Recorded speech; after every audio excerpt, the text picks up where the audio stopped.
And welcome back to Visceral Reactions, your regular stop for irregular amounts of horror.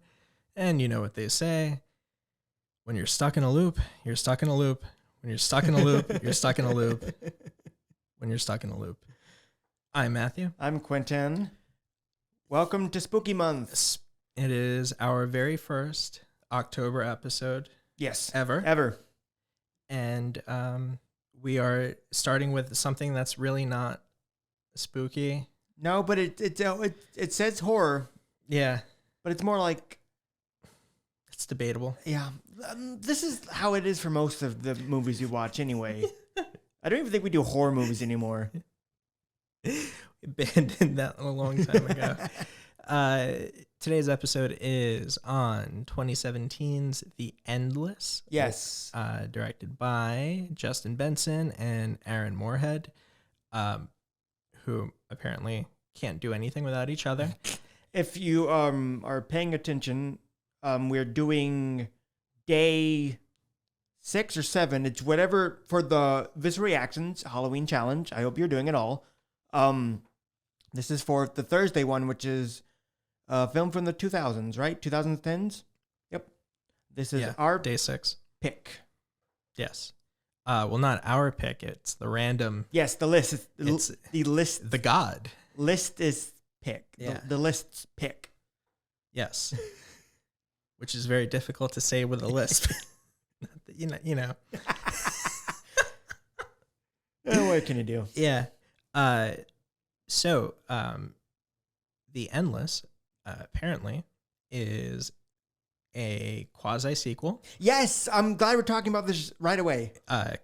To a movie called Resolution, yeah. Which is the first movie, yes, yeah, that Benson and Moorehead did. I had not heard of them before. Nope. First time. That movie Synchronic with Anthony Mackie. I only ever saw the trailers and it looked fucking weird. And I, had no clue. They did a little short bit for VHS 2. Mm-hmm. I think it was the second one. Yeah. And then but they've kind of just done their own like independent stuff. Yes. So maybe watching Resolution before The Endless would have been helpful. I did look maybe a bit not. into it. Do you know like the characters that are in The Endless that are in Resolution? No. You have the two brothers. They make cameo appearances as the characters in The Endless or in Resolution. Okay. But two of the main characters are two of the side characters in The Endless, which is what's their names? One of them's, I think, Michael. It's the guy who's chained up in the house. Yeah, the one who wants the drugs. Yeah, and the other guy. Yeah. Those are two of the main characters in Resolution. And I think the film ends with them in loop or seeing like a similar thing to what they see in the house when they get the hard drive. I know I'm going way ahead into plot territory, but I think that's like somewhat connected. Okay.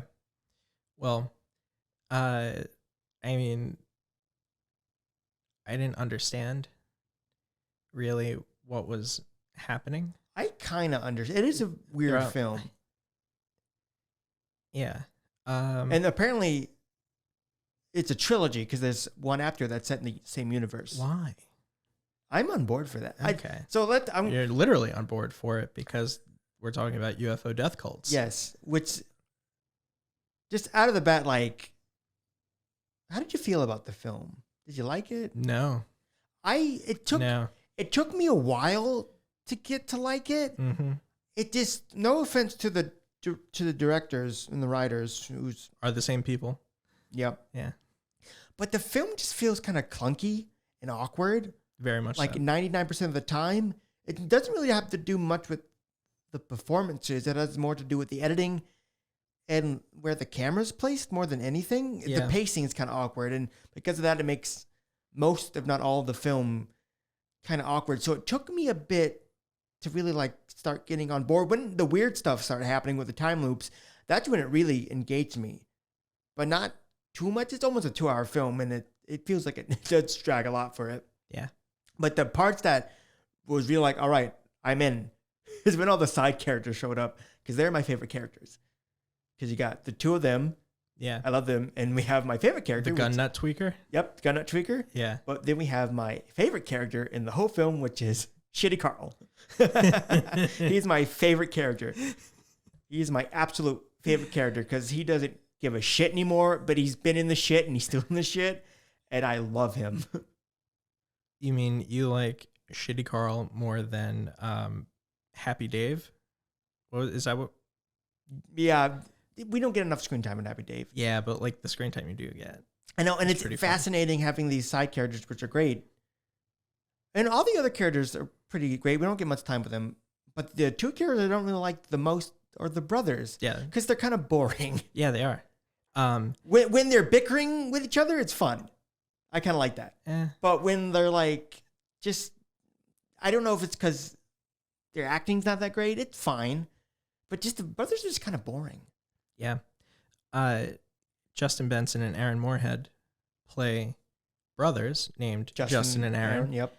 And they're not brothers in real life. No, but they might as well be at this point. They look kind of similar to each other. They look pretty similar, yeah. Maybe they were brothers. Who knows? Who knows? They are about as milquetoast, white bread, like plain fucking Kansas wheat guys. There's just not much personality there. And it doesn't help that the coloring of the film.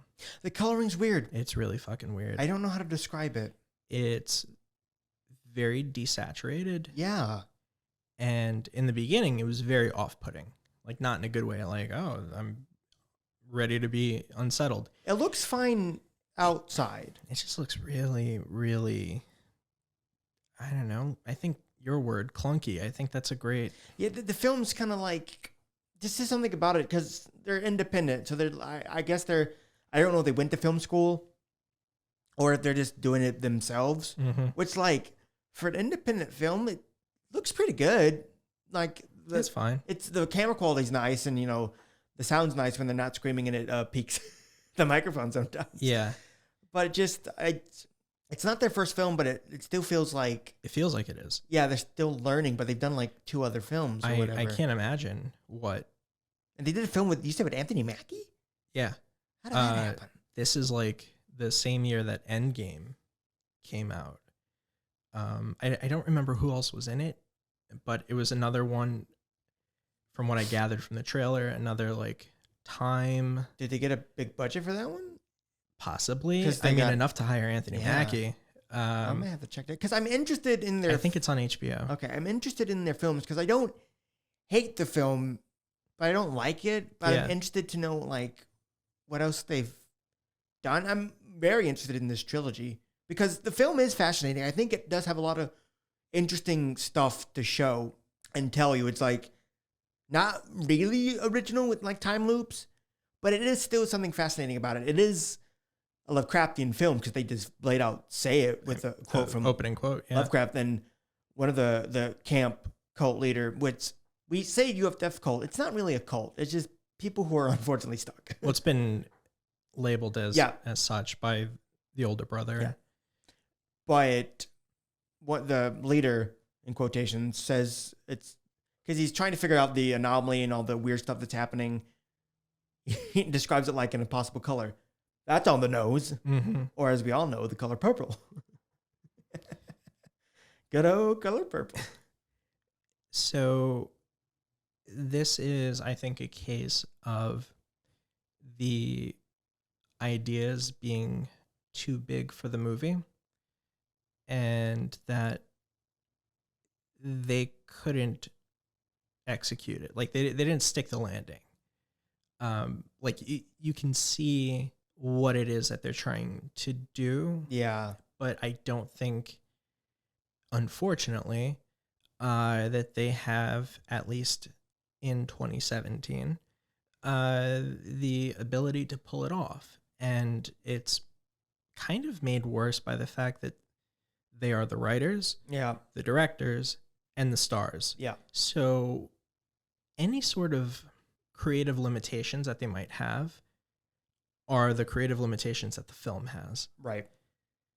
Because there's no one to like rein them in if they have to. It's a very much a Lucas situation with like the prequels. Yeah, basically. You know, just way smaller budget and not as interesting. Some of it's interesting. Okay, so the basic premise. Yeah, let's get. So I'm sure we're confusing a lot of people. I mean, the movie's confusing. Like, I mean, even the two of them have said, like, you know, you should probably watch it a couple of times to get everything. And I feel like if you have to watch something more than once, then the film didn't do its job. Right. Like, it's one thing to be like, oh, I didn't catch that little detail. But if you have to watch it like 3 or 4 times to understand what's happening, then that's a sign it's right. bad. Like it doesn't work. Like, it's a failed project, unfortunately. And this is another case where reading one of the interviews with the two of them, they had to like spell out what happened at the end. And I've noticed that that's a trend for directors over the past like 5 to 10 years of having to come out and say, oh no, this is what occurred, or this is what this means. What did they say about the ending? That it was essentially literal, that the brothers do escape the loop, the smaller loop. Yeah. But they are in a much bigger one. Oh, are they? Yeah. I mean, I kind of thought that might have been, but they don't no spell it out, because how the film ends, with them escaping and, you know, the cult giving them a sad, melancholy smile, being like, "You guys did it," but there's no indication that they're still in a loop. Yeah, exactly. So the two brothers in their childhood, early teens, when it comes to Aaron, were part of this UFO death cult, you know.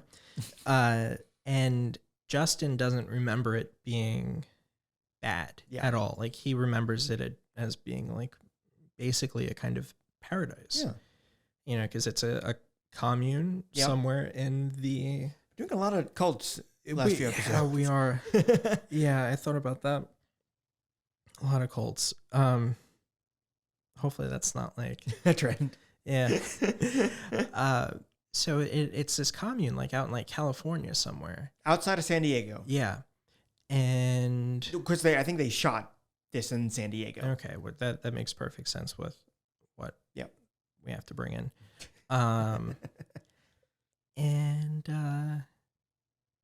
And so the younger brother Justin gets this video recording randomly in the mail, and it's a goodbye message from someone at Camp Arcadia, which is where they were, and it's this woman saying that they're about to ascend. And if they don't hear back from them, like, goodbye. Yeah. And so Justin convinces Aaron to go back. Aaron, of course, is like, I don't want to fucking do that. Like, you were not old enough to remember how terrible it was. Like, they were a bunch of castrating weirdos who were eventually going to commit group suicide. But he eventually gives in to Justin. They go back for one day. One day turns into God knows how many days, thanks to time loops. I think like time travel and time loops and stuff like that, because it's so repetitive, is really one of my least favorite things for a movie to do. I love time travel so much. It's not. I love it. I don't know. It just, a while ago, it used to get me, and then it just stopped mattering, because it's like, well, it doesn't fucking matter. The events are not going to remain. Case in point, X-Men Days of Future Past. Oh man. Fantastic X-Men movie. Probably the best one. I don't like that movie at all. Really? Yeah. Okay. Well, you know, it it did God's work, and it retconned Last Stand. And I kind of like Last Stand. Okay. Well, then you must have liked Dark Phoenix then. I didn't watch it. Okay. I didn't watch any of the new ones. You did yourself a favor. But Dark Phoenix was essentially just a revamped version of Last Stand. And after Apocalypse, they just like went back to the thing that they spent an entire movie getting rid of. So I don't know. It's like shit like that. And then that and like Groundhog Day. Fucking hate Groundhog Day. I've never watched Groundhog Day. I don't. Why? Like what? Like I don't want to see anyone relive the same day over and over and over again, let alone that person be Bill Murray. So the only 3 time travel stuff that you should watch is Back to the Future. I hate Back to the Future. Well, there's one tick. Quantum Leap. I liked Quantum Leap as a kid. I can't speak for it now. I love Quantum Leap. I'm excited for the new show. I like Scott Bakula, so I love Scott Bakula. Yeah. Quantum Leap, Back to the Future. Tick that one off. And Doctor Who. Okay. I watched the reboot with Christopher Eccleston. Yep. And then David Tennant, and then after David Tennant left, I stopped watching. Matt Smith and Peter Capaldi's really good. He's really fucking weird. No, they're great. Matt Smith? Oh, he's great. He looks like one of the engineers in Prometheus. Like he doesn't have eyebrows. Yeah. But he's really good. Peter Capaldi's really good. He's too old. Like no, he's not. Yeah, like after David Tennant, like they should have just ended it. Like it was 40 something years building up to David Tennant, which is something that I'm sure if you were in a time loop that you wouldn't really care about because you would just keep reliving the same thing over and over again, which is the case with Camp Arcadia. And you keep getting these weird hints of like everyone's really happy. Also, everyone's pretty much the same age as they were 10 years ago. And you start seeing all of these weird things happen. And here is where the good ideas or the good idea comes out, but that the film really can't like express, rein it in. And that idea is that throughout human history, there has been a single deity. Entity. Yeah, entity is a better word. A single entity that everyone around the world and throughout time has experienced, but in different ways. See, that I never got that bit. So that's like the foundation of what they're talking about with whatever creature that is in the sky that keeps watching them. Or in the lake. Yeah. Because it's confusing. There's the one woman who draws. Yep. And she clearly is seeing eyes, and like this giant presence. Yeah. You have that. You have or she can see into the future. I'm not sure which one. I guess either. Yeah. You have the leader who says he's not the leader. He's the leader. But he is absolutely, He has that equation that he's working on. Which I'm sure that equation is bullshit. Well, the equation is his way of understanding God. Yeah, but I mean, like, just from a mathematical standpoint. Oh, yeah. I mean, I don't even have we were talking about algebra earlier. Looking at that chalkboard hurt. So, like, I don't even know. That could have been, like, I don't know. I love how in a part of the film, he's at the chalkboard and just puts question mark as the answer. Good. Good. All that work. Good job. And so you have members of the commune who also partake in different kinds of drugs, like red flower. Yeah. So you have people who are trying to tap into this, like something that they know is out there, but they don't know what it is. Yeah. And so their way of understanding it is very personalized. So Art, yeah, science. exactly. Um, so this unified God theory that they're dealing with, it excuse me, is not just at the root of the film, but I think it's what makes the film really interesting. And once it puts that out there, then it starts dealing with the time loop aspect. And that's where it really loses me. Because I don't know, there's a chance to deal with faith, with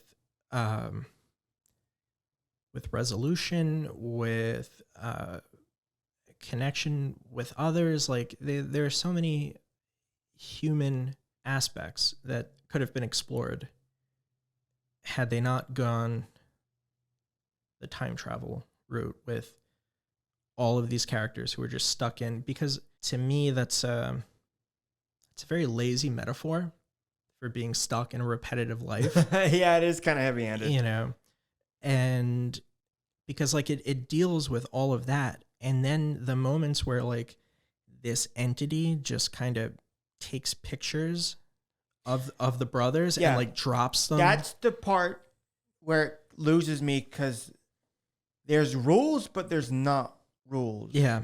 Like, why send it to them in the first place? Because it's very easy to figure out that the entity sent them the message. Yeah. Why wait so long? Like, why have them escape anyway? It doesn't make any sense. And like, what is it leading to? Because it always leads them to something. For what purpose and what point? And why do it in this way? Why videotapes, cassette tapes, film reels? Why hard drives? How do you have the powers to create these things and give them to people? I think it's just for fun. Like, I think it's this entity's way of not even experimenting, because experimenting would imply that there is a desire for different outcomes. But I think that it is purely entertainment for the sake of this thing that is unknowable and ageless and, you know, like beyond all comprehension. Because I think that the brothers returning is part of their loop. So we keep hearing like 10 years being thrown out. I think that's how long this camp is stuck. Like, they live out 10 years, and then every 10 years the brothers come back, go through all of this over again, and then they wait. They got it pretty good.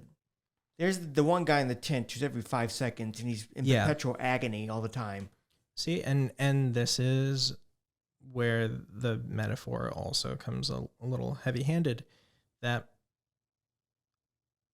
the journey that everyone has, regardless of how much suffering or how much joy there is in each individual life, there are always going to be people who have it better or worse than you.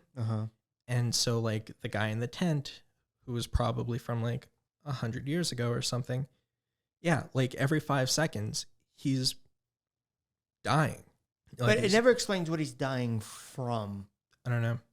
Because he's just getting out of his chair and you hear like a boom or crunch. Or he does splatter. Yeah, but that's the only time. Yeah. And the other thing is that some time loops, almost all time loops, are aware they're in a time loop, because the guy in the tent, he recognized him when the brother's like, get out or whatever, like leave before doing it again. Then you have the camp, who very much knows that they're in the time loop that they're in. And you have Shitty Carl, who very much, he knows it more than anyone. He's got his shit together and he really wants to die. And I morbidly found it funny when they finally gave him the gun and like, yeah, bam, oh, son of a bitch, damn it.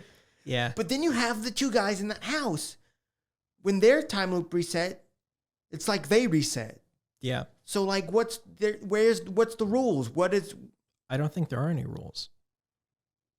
I think it's really as simple as that. Like, there's no set definition of how this entity operates, how everyone in this camp interacts with one another, or what the time span is for each individual bubble. And all that I'm not worried about as long as the rules are concrete. Yeah. You don't have to explain much of anything else.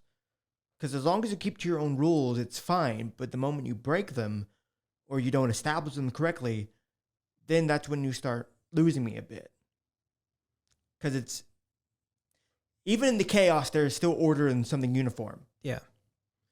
Well, maybe this is just their way of saying that sometimes you can't know everything, Quinton. Sometimes you can't control how your life turns out. Yeah, exactly. I know. It's fucking infuriating. But I would imagine that that's probably close to what they were getting at. And it's weird that they said that the ending is optimistic, because it's optimistic. I don't really think it is. It's optimistic if they actually did legitimately escape the time loop and they're still not in the time loop, or they never were, or whatever. If you take that theory aside where they're in the big time loop, then it is optimistic. Like, yeah, maybe a shitty life, but they're going to make it what it is. And they're bickering because they don't have enough gas. Mm-hmm. I thought that was kind of cute.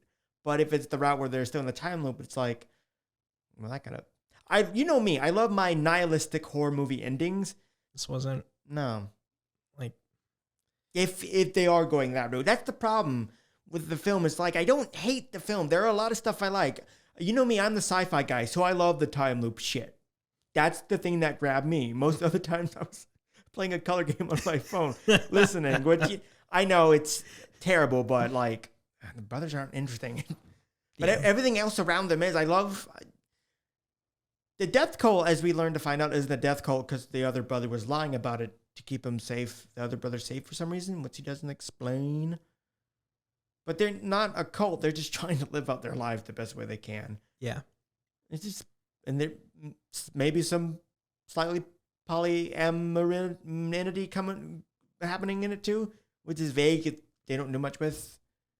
Yeah, I think no one really cares. Yeah, because it's gonna reset. Yeah. They're like, it doesn't matter because they're stuck here Yeah, forever. they're gonna ascend, and But yeah, like everything just leads up to what you hoped for and didn't think that you were gonna get. At least what I think.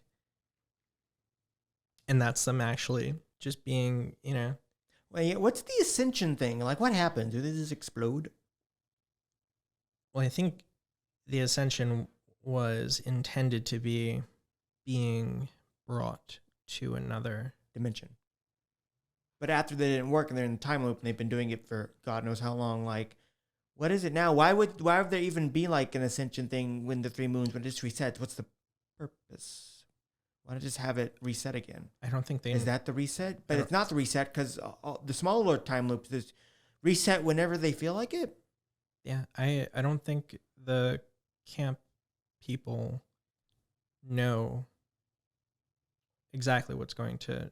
Maybe they do. Maybe they do know exactly what's going to happen, and that they just don't care because they get to live out 10 years in paradise, and then they get eaten by this giant unknowable thing, and then it just starts all over again. And my question is, since they got the good life, they got the 10 years, what's stopping them from just leaving the bubble and just leaving? Well, then they would have to work. Oh, no. They would have to pay taxes. But they're still doing that kind of. I mean, the lady who makes the clothes and stuff, she says she gets paid for it. Yeah. They get income from their beer. So they're still doing it. They're still living like a regular. It's just, nice and quiet. And, they do karaoke. They play tug of war with the entity for some reason. Yeah. So I know the other guys are maybe like Shitty Carl's kind of fucked. Because I don't know how long that's what his name is in the cast list. Shitty Carl. I love him. He's my favorite. I love you, Shitty Carl. You're the best character in this film. But like the other 2 bozos in the house, theirs seems kind of long. I don't know how long theirs is, but they can just they walk far enough, they could probably just leave. But that's the thing. The rules aren't set. Maybe it's all just hell. Maybe. And like everyone. Yeah, but that's the answer for everything. I know. All horror movies. Yeah, They're maybe it's in just hell. Yeah. Well, yeah. And I wish that the title wasn't so like The Endless. obvious. Because it's like anytime you have a question, or like, well, how long does this last? I don't know. It's endless. I mean, it's the Lovecraft thing of the unknowable knowledge. They don't know it. Yeah. But there's nothing that... Which is such a fucking cop out. Or if not a cop out, just like, I wish it wasn't 2 hours of very, very... Yeah, that film did not have to be 2 hours. No. Like, an hour 30. Yeah.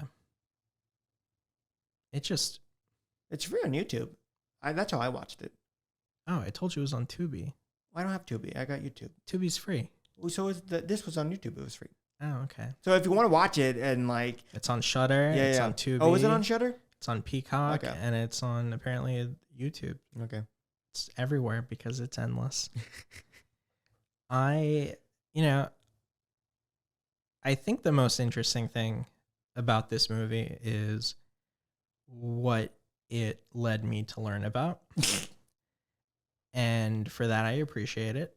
Cults. So not just cults, but a cult in particular. And it is a cult that Aaron mentions verbatim. Oh, did he? He brings up Heaven's Gate. Oh, okay. When talking about how toxic and dangerous Arcadia is. So I was like, I've always heard about Heaven's Gate. There's probably a documentary about it. Oh, out the Wiswas, Yeah. I'd imagine. Yeah. So I'm sure that there are people out there who could give like 45-minute lectures about the history of Heaven's Gate. But I didn't know a single fucking thing. And if you're a member of Heaven's Gate... Oh, wait. What'd you do? That was the joke. Oh. There are no members left. Oh, yeah, that's right. Haha. So now it's not funny because I had to explain it. Fuck. It's my fault for not being quick enough. So you'd mentioned that it was set outside of San Diego. Yep. Okay. At least I think. Because that's where they filmed. Well, in San Diego. And Heaven's Gate was in San Diego? That's weird. March of 1997, the last 39 members of Heaven's Gate killed themselves. And they recorded a video saying why they were going to kill themselves. And this cult was never officially named like by the group itself, but they were known as Heaven's Gate because of like some of their like material, which was found on their website, which I was just showing you. Yes. That thing's almost as old as I am. I was born in September. Oh yeah. By the way, thank you everyone for the birthday wishes when Matthew posted that. That was very kind and sweet. I'm sorry I didn't say thank you to all the comments, but that was it. You're doing it now. I am. Thank you so much. That was very sweet. I didn't think there'd be that many people to wish me happy birthday. Of course. Thank you, fans. You were saying. Back to the death cult. Yes. So Heaven's Gate was also a UFO death cult. Were they really? Yes. And they started in like the Pacific Northwest in the mid 70s by two people. That makes sense. Who said that they were the witnesses to the end time that is referenced in the book of Revelation. Cool. And they eventually gathered more members, moved eventually to Texas, and then okay. And then after they got a lot more people in like 94, like they decided they were pretty much just like in Camp Arcadia, they were like completely closed off from society. Right. But then they decided to have more contact with the public, and so they branched out, got a bunch of new members, and then decided to make a pilgrimage to California, back to California. This was a group who believed in like total self renunciation. Some of the members were indeed castrated. And when they left Texas, they basically like sold everything that they had and like we're going to start new.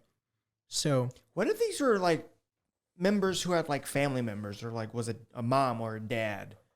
Like, did they just bring the whole family, or they're like, bye, case I'm selling by the case, house, getting rid of our bank account, and the mom's like, why?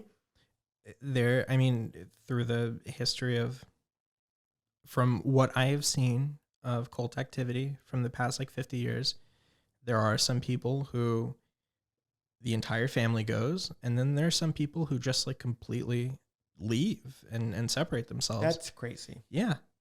And, everyone has their reason.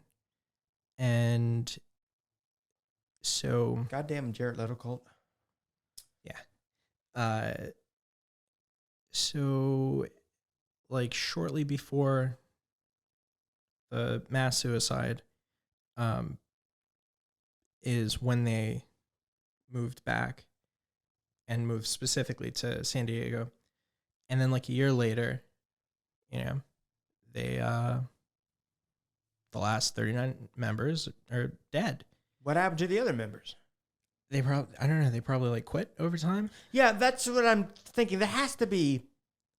So maybe my joke doesn't work because there has to be former members who are still alive, right?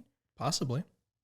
So that didn't really work. So I don't know how big the group was at its peak. So if there are any former members listening, please message us. We would like to know everything. Yeah. The group size is about what we saw in The Endless. Few of dozen. About like, a couple dozen, like probably no more than 50 people. So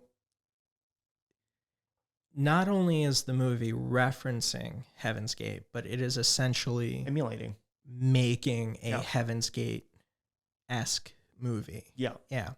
And the UFO part comes in. This is going to remind you maybe a little bit about God Told Me To. So. Oh, there you going. Jesus. I believe was, according to the Heaven's Gate cult, an alien. Okay. And that the Holy Spirit was also an extraterrestrial entity. Okay. And that every 2,000 years or so, or at least like the last time that it had been seen, or like, I don't know, something like that, was like at the time of Christ. And there are aliens. There are these, extraterrestrials who are among us. Like, this form of higher being is like mixing in with us, and eventually would take us up back. Okay. Yeah. That like, so in the movie they call it ascension. In their text they call it transition. And so you would just be like yeeted into the UFO, and like they straight up, like they were like, spacecrafts are going to take us. It's happening. Yeah.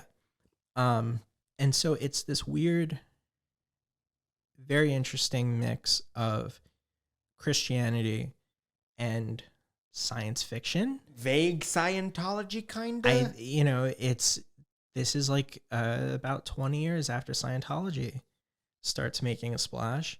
So they just thought they were just in a different sect, maybe? I don't know. I don't know if, it does that thing that like basically every religion does. And it has a new idea. Right.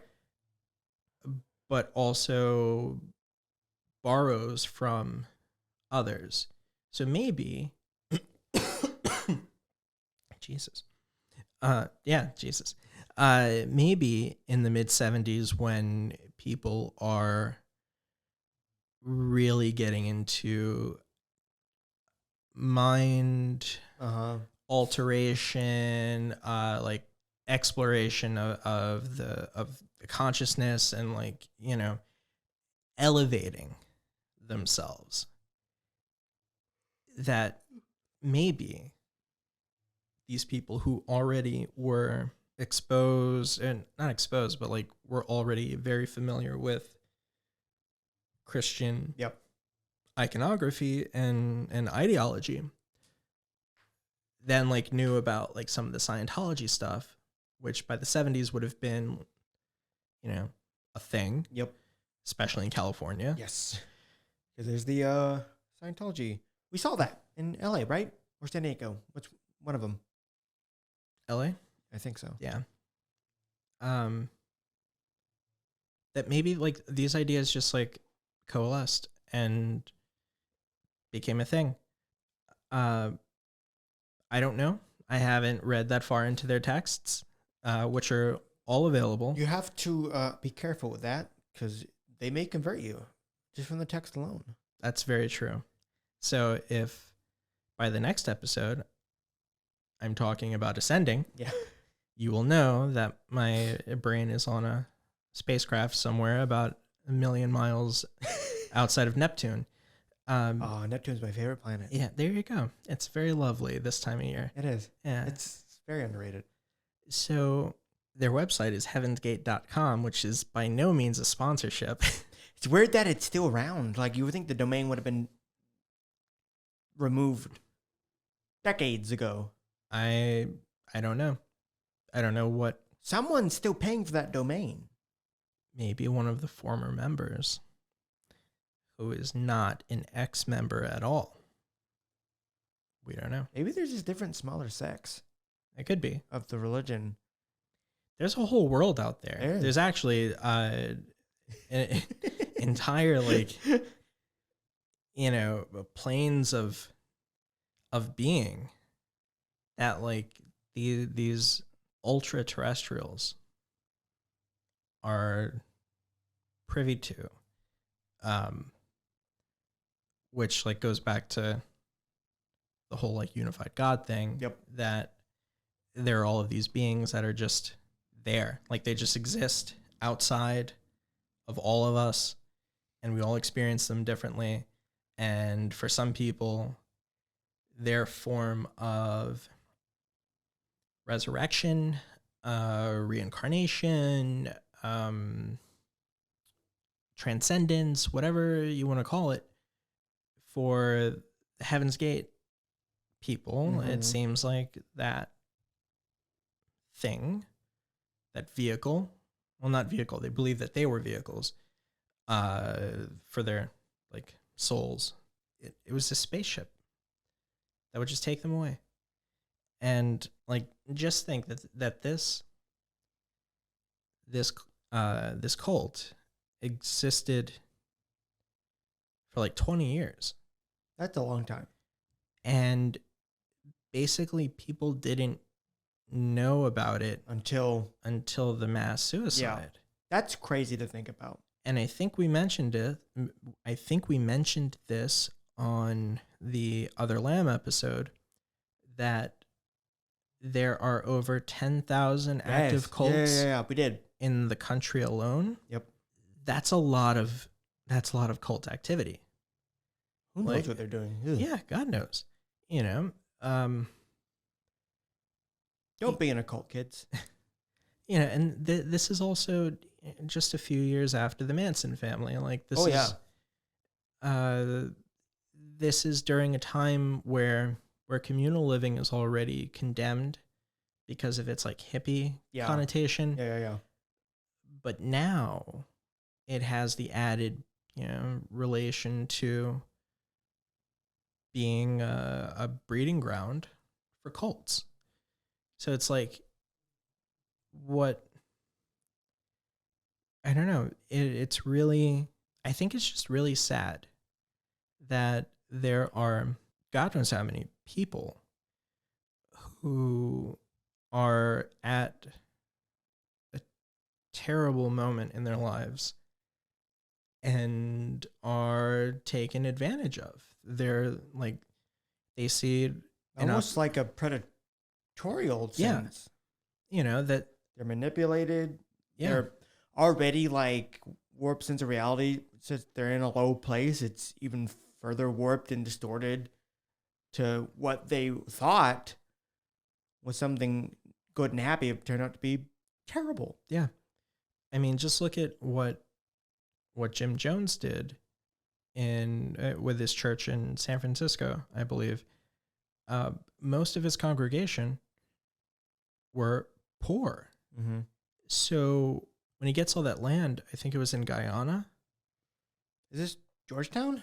Yeah. Okay. That he makes into Georgetown. I mean, just imagine if like you're like a single parent with like multiple kids and you like your life is nothing but struggle. Right. And here you have this charismatic figure who says, if you come with me, I will make your life better. What have you got to lose? Unfortunately, everything, like your life. Yep. But you have no reason to think that that's what's happening, because everything is still normal. Mm-hmm. And then after, gaining the trust of everyone, that's when all of like the sexual predation comes in. That's when, you start like taking people's money, like because you've offered them salvation. Which is unfortunately very similar to what a lot of modern day churches do. Exactly. I mean, what's the difference between, I don't know, like anything that Jim Jones or Charlie Manson or the people in Heaven's Gate or in the Endless, like what's any different as far as the message, like not the behavior, the actions, but just like the message that's being offered to people between them and Joel Osteen. I mean, if anything, I'd rather trust, like the UFO people over Joel Osteen. At least they're kind. Yeah. Yeah, at least they take people in when a hurricane hits your city and, You don't have to drink the Kool-Aid. Yeah. You don't really have to. Well, Joel Osteen wouldn't give Kool-Aid to the poor people. He'd throw it in their face. Or he would just drink it in front of them. Oh, yeah. Which, maybe Joel Osteen's one of the worst monsters that we've had on our show. Indirectly. Not literally, Joel Osteen is not here. Because we wouldn't let him in the building. No, we would call the police. Yeah. Jesus Christ. So yeah. Like all of that is, I mean, to really say that the ideas behind the Endless are more interesting than the movie itself by like a long shot. And you're referring to like the metaphysical, like cult aspect and faith aspect. Well, I'm like those tripping up on about like your time loops, yeah. Science fiction, yeah. But see that makes it interesting. Yeah. Because I'm sure whereas you would have wanted more of the time loop. Yes. Explained and shown. Carl. And the side characters. Like I would have loved more conversations with the leader. Yep.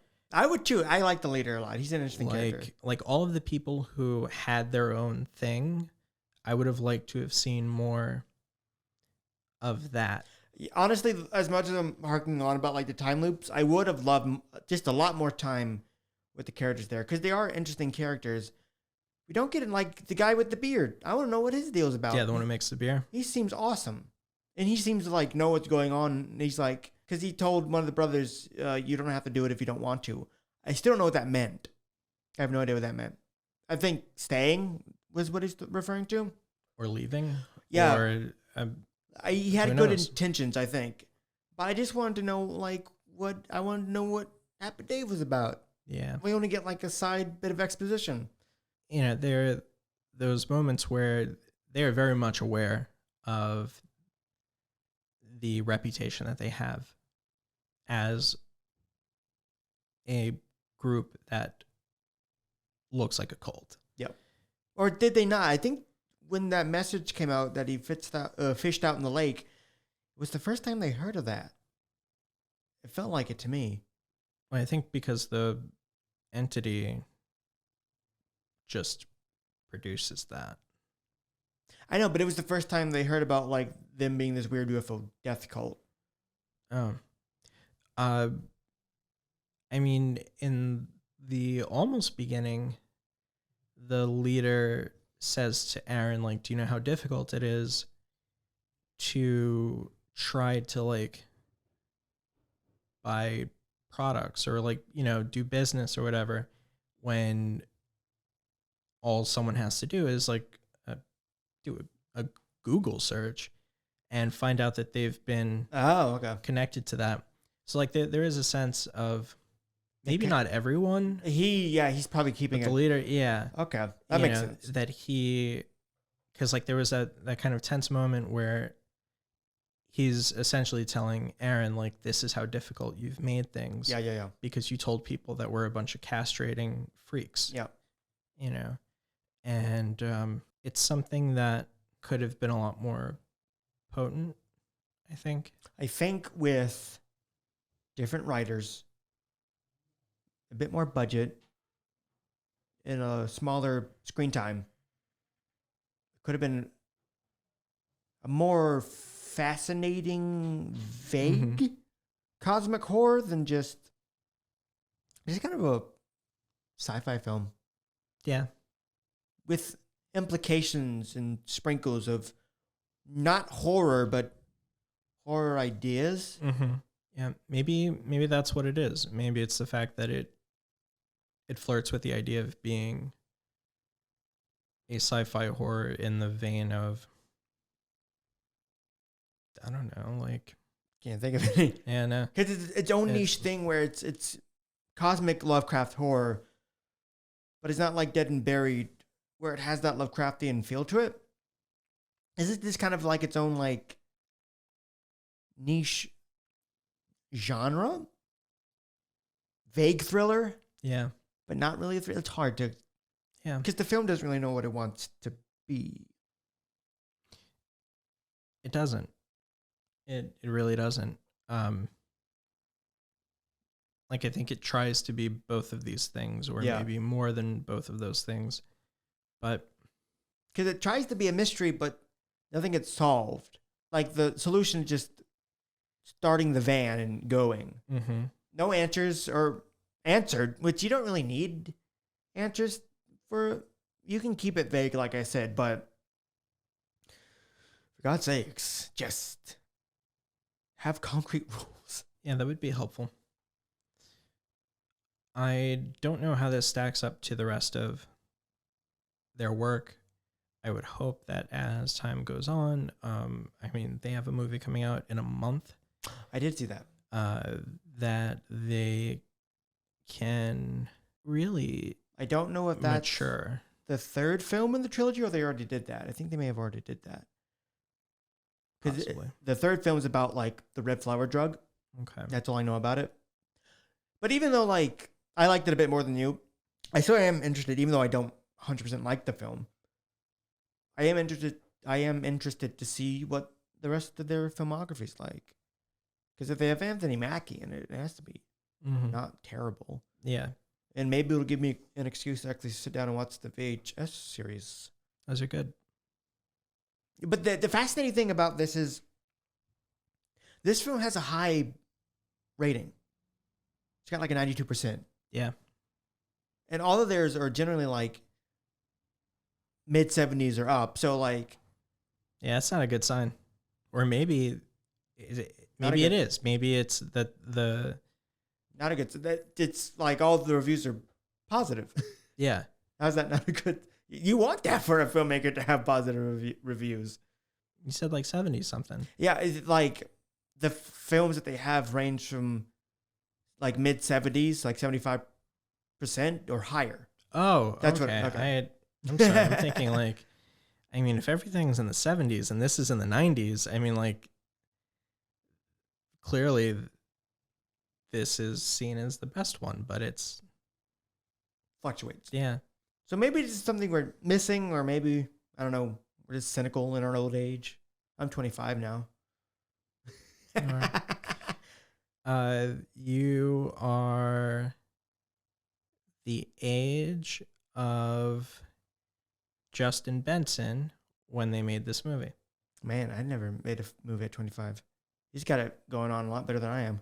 And which means he was probably about 20 or 21 when Resolution came out. That's crazy. Yeah. 20-year-old filmmaker. Yeah. Aaron Moorehead is a few years older. So I guess he's the foundation of the duo. But yeah, I don't, if I didn't read the description and I just watched this, or if I didn't watch this on Shudder, would not have thought that this was a horror movie. That's me with like Wake and Fright, because I know I always go back to that one, but that's that's the stamp of like, this is not a horror film. This is like a character piece and a drama. This is not a horror film. It's a sci-fi mystery. Yeah. Yeah, it is. Which I'm fine with because I like sci-fi. You do not. So no, I do like sci-fi when it's good. When it's good, yeah. When it's not like no, you don't like fantasy. That's yeah. What, yeah. I don't want any fantasy shit. What are we doing next week? Did we decide? Are we doing Sinister? Sinister or Insidious? Insidious. Oh shit, we didn't decide. I'm thinking I vote Sinister. Okay. Yes. That's going to be our Bloomhouse day for next week. And yeah, next week. Yeah. That episode will be out October 13th. Ooh. Unfortunately, it's not a Friday. No, it's Thursday. Thursday the 13th.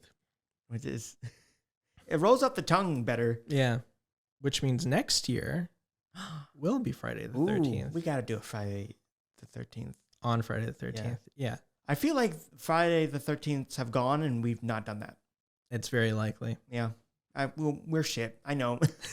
I know how we are. We're not like the most concrete of podcasts. But, despite all that, we have so many wonderful people. Yes. Who have just been pouring in their love and a lot more recently. Yeah. I makes me blush because like you guys are out there. Yeah. And thank you. And let's see. Okay, so special shout out to Cleta in Massachusetts for being incredibly active on our page and for helping to promote the show. It's much appreciated. Yes. And also, this is for future me, who does not know the outcome of the two games today between the Mets and the Nationals. So, future Matthew, your tears will soon dry, and there's always next year. So, yeah. Is that it? I think that's it. Yep. That's I guess a wrap for the first episode of Spooky Month. I'm sorry it's not, the most horrific horror movie that we could do, but you know us, we do the weird, stupid niche thing, so you're not gonna get like your classics. So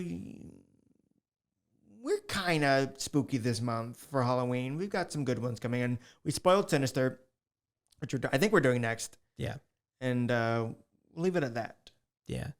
But yep, that was Spooky Month. If you want to check out Endless, if you want to, see if you have any good feedback on it, or you're in the same boat as us. If you can figure out the equation on that board, we'll get you a cookie. We'll absolutely get you a cookie. Yep. And yeah, so thank you for joining us Yep. on this week's episode of Visceral Reactions.